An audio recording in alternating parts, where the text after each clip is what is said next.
नंदराज, वर्षा ऋतु आरंभ हो चुकी है, फिर भी हमारी गोकुल धरती पर वर्षा नहीं हुई है। हमने खेतों में बुआई करवा दी है, अभी भी वर्षा नहीं हुई तो हमारा सारा श्रम व्यर्थ जाएगा और इसका बहुत बुरा प्रभाव हमारी उपज पर पड़ेगा। नंदराज, समझ नहीं आ रहा है गांव में जल की आपूर्ति लाए कहां से। किंतु समस्या और अधिक विकट हो उससे पहले ही हमें कोई न कोई हल निकालना होगा। पंडित जी, ज्योतिष गणना करके बताइए क्या हल हो सकता है। जी नंदराज।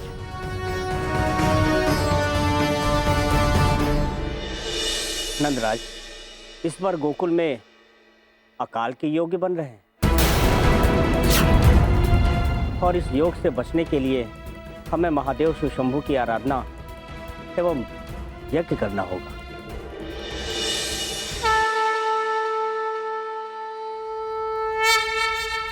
ओम नमः शिवाय। ओम नमः शिवाय। ओम नमः शिवाय। ओम नमः शिवाय। ओम नमः शिवाय। ओम नमः शिवाय। ओम नमः शिवाय। ओम नमः शिवाय। पृथ्वी लोक से ये कैसा शोर सुनाई दे रहा है देवर्षि? नारायण नारायण। पिताश्री, ये शोर नहीं है, गोकुलवासी वर्षा के लिए प्रार्थना कर रहे हैं। किसकी? जल देव की, शिव शंभू की, अन्य देवी देवताओं की, धरती माता की। नारद, क्या पृथ्वी पर कोई बड़ा आयोजन किया गया है? जी पिताश्री।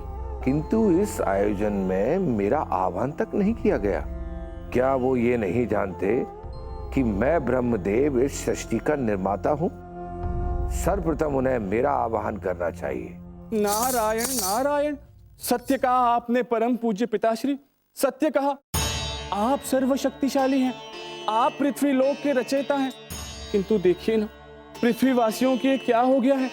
वे तो आपको भूल गए हैं पिताश्री, और तो और किसी भी आयोजन में आपका आह्वान करते ही नहीं।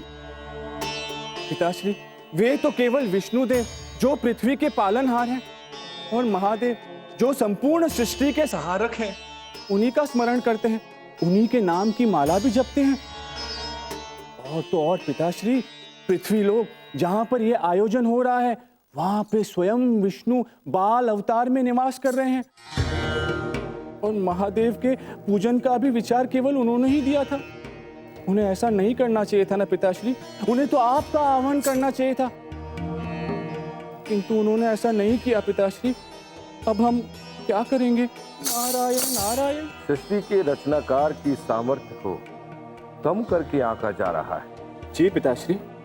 मेरे शांत स्वभाव का लाभ उठाया जा रहा है। किंतु नारद, अब तुम देखना कि मैं क्या करता हूं। नारायण नारायण। परमपिता, आज्ञा दे, आपने किस हेतु मेरा स्मरण किया है? पृथ्वी के गोकुल गांव में इस वेग से चलिए कि जल से भरे हुए मेघ वहां से पुनः लौट जाएं। गोकुल गांव में वर्षा नहीं होनी चाहिए। आपकी इच्छा की पूर्ति होगी।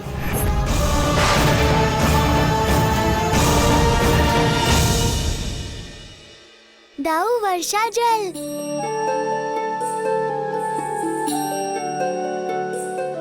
कान्हा, वर्षा प्रारंभ हो गई। बाबा, वर्षा जल।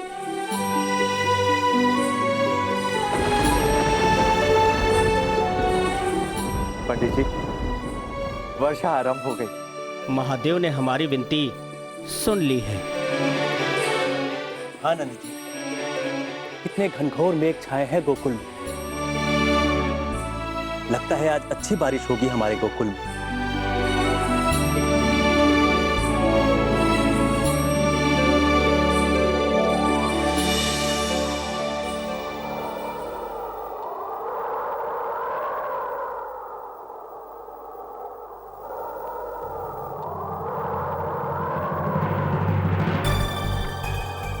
ये क्या अकस्मात इतनी तीव्र पवन?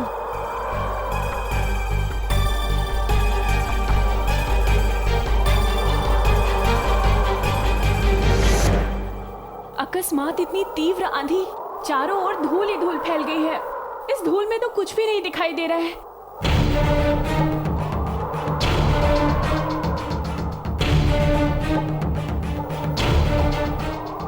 इतनी धूल कहां से आ रही है? कुछ दिखाई नहीं दे रहा है।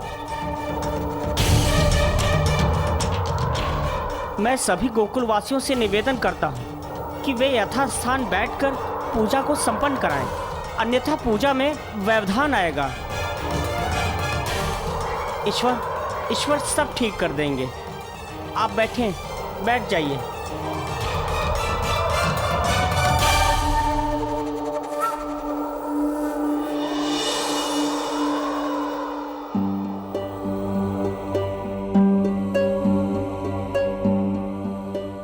भयंकर आंधी थी, अच्छा हुआ रुक गई। मेघ कहाँ गए? तीव्र वायु के साथ छिन्न भिन्न हो गए। संपूर्ण आकाश मेघ विहीन हो गया।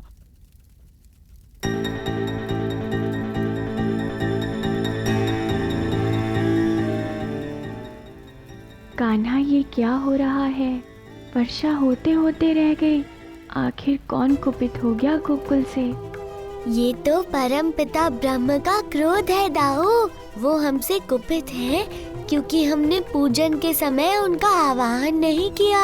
ब्रह्मा जी के आदेश पर ही पवन देव ने तीव्र आंधी से गोकुल पर छाए मेघों को हटा दिया है।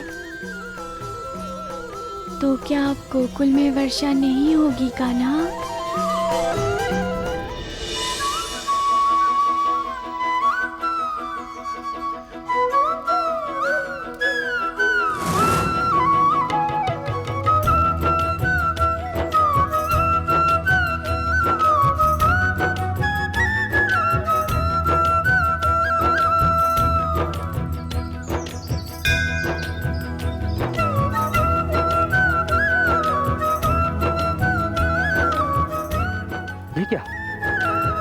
ये गोकुल के आकाश पर बादल कहां से छाने लगे?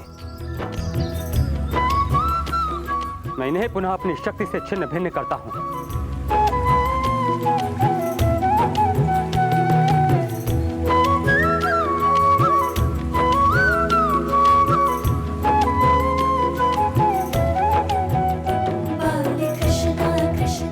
ये कौन है जो मेरे कार्य में इस प्रकार बाधक बन रहा है? कौन है जो मेरे सामर्थ्य को ललकार रहा है? इतनी तीव्र वेग होने के कारण भी मेरी शक्ति का कोई प्रभाव नहीं हो रहा है। ये बादल पुनः गोकुल के आकाश पर छाए जा रहे हैं।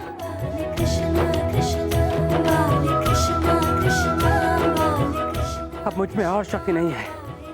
अब मैं शिथिल होता जा रहा हूं।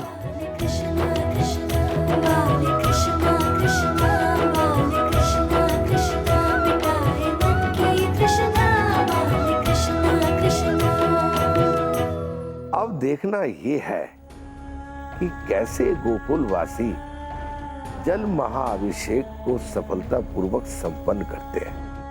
नारायण नारायण। यशोदा, घर में रखा सारा जल जम चुका है। जल जम गया? ये आप क्या कह रही हैं जीजी? हमारे गोकुल में तो जल जमता ही नहीं। मुझे कुछ समझ में नहीं आ रहा। ये तो मुझे भी समझ में नहीं आ रहा यशोदा कि जल रखे रखे हिम के भांति ठोस कैसे हो गया। मैंने हिम से जमे हुए जल के एक पात्र को चूल्हे पर भी रखा, किंतु अग्नि का भी उस पर कोई प्रभाव नहीं पड़ा। मुझे पता था दाऊ, कुछ ना कुछ ऐसा अवश्य ही होगा। कान्हा, ये मामा श्री का कार्य है ना? नहीं दाऊ, इस बार ये कार्य किसी और ने किया है। आप भूल रहे हैं कि गोकुल के समीप ही यमुना महानदी प्रवाहित होती है। और यदि यमुना भी हिम में परिवर्तित हो चुकी हो तो? भोर से घर पर भोजन भी नहीं बना क्योंकि भोजन पकाने के लिए भी जल नहीं था। आज इस यज्ञ का सबसे महत्वपूर्ण तथ्य जल अभिषेक। किंतु जब गोकुल में एक बूंद जल नहीं है, वहाँ जल अभिषेक कैसे संभव है? आर्य, हमने शिव शंकर को प्रसन्न करने के लिए जो अनुष्ठान किया है उसका आज अंतिम दिन है। यदि वो अनुष्ठान पूरा नहीं हुआ तो शिव शंकर गोकुल से कुपित हो सकते हैं। किंतु पंडित जी, बिना जल के अनुष्ठान कैसे पूर्ण होगा? कान्हा, शीघ्र ही कुछ करो, मुझसे गोकुल की ये दुर्दशा देखी नहीं जा रही।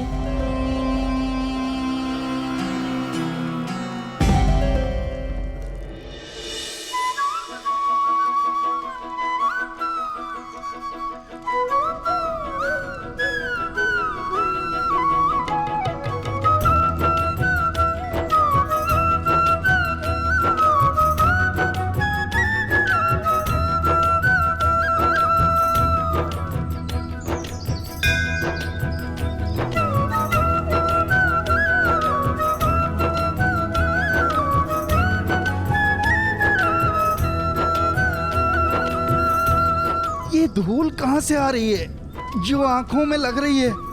कुछ दिखाई ही नहीं दे रहा है। गोकुल की खुशियों पर ये कैसा ग्रहण है आर्य?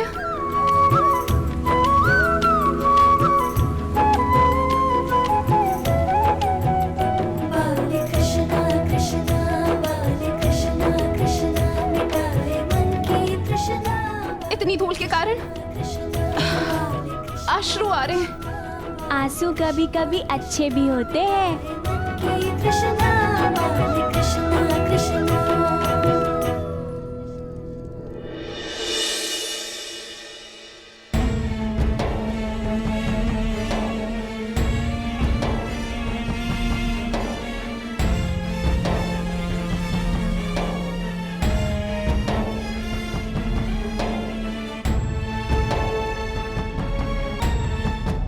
नारायण नारायण।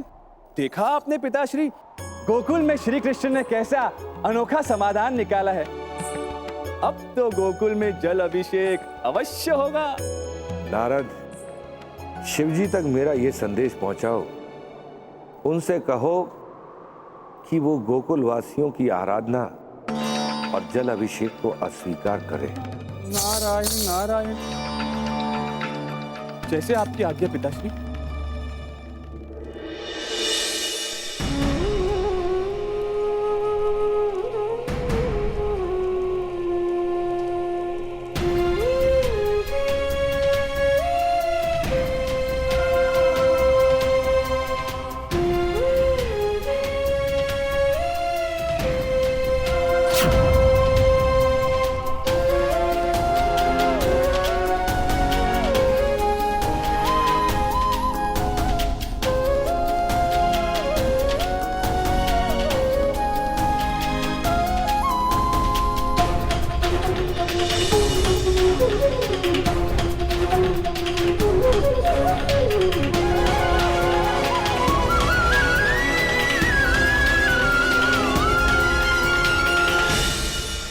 मेरा नमन स्वीकार करे ब्रह्मदेव, किंतु ये कैसा हठ है?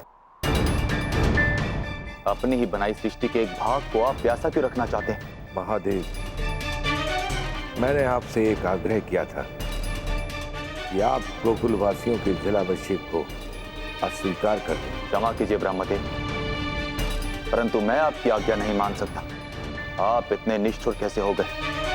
किस प्रकार कृष्णा ने गोकुल वासियों के अक्षुर जल हेतु अभिषेक हेतु जल एकत्रित किया है, मैं कैसे भूल जाऊं परमपिता। ये साधारण है, भूखे प्यासे अबोध बालकों, वृद्ध जनों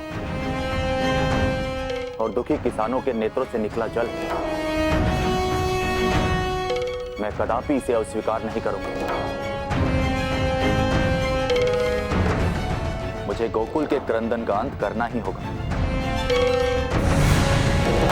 परमपिता ब्रह्मा एवं महादेव, मेरा प्रणाम स्वीकार करें। प्रणाम। क्षमा कीजिए प्रभु, मैं आपका आदेश तो मानना चाहता हूं, किंतु जैसे ही कृष्णा जलाभिषेक करेंगे मैं कुछ नहीं कर सकूंगा, क्योंकि महादेव की जटाओं में देव नदी गंगा है और उसे रोक पाना मेरे सामर्थ्य के बाहर है। यदि महादेव ने वो जलाभिषेक स्वीकार किया तो मैं आपकी कोई सहायता नहीं कर पाऊंगा।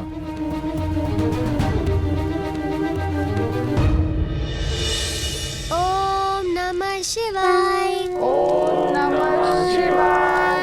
ओम नमः शिवाय।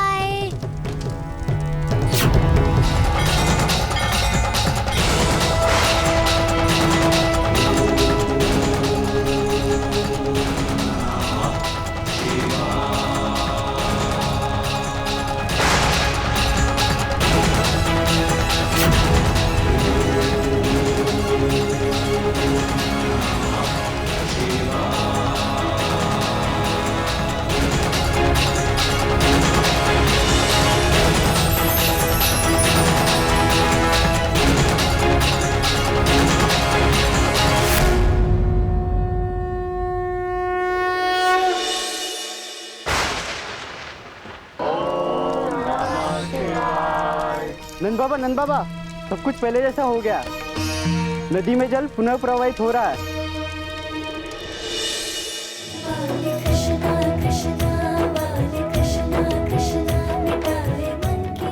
बोलो शिव शंभू की जय। बोलो शिव शंभू की जय। हर हर महादेव। कृष्णा